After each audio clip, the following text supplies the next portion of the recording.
সন্ধ্যার পর বহিরাগত একটি দাদা এসে শ্রী ঠাকুরকে বলছেন, আমি ঠিকমতো ইষ্টভৃতি করতে পারছি না, পাঠাতেও পারছি না।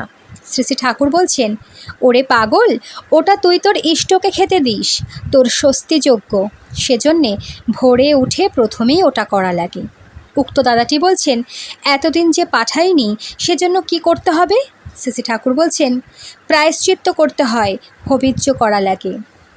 ঠিকমতো ইষ্টভৃতি করলে মানুষ মৃত্যু থেকেও রক্ষা পায়। তোমার ইষ্ট যেমন চান সেইভাবে যদি চলো আগ্রহ সহকারে, অটুট অনুরাগ নিয়ে, তাহলে দেখতে পাবে বহু অজানা ভবিষ্যৎকে তুমি আগে থাকতেই জেনে ফেলেছ। সাবধান হতে পারবে তখনই। ভয় পেও না, ঘাবড়ে যেও না।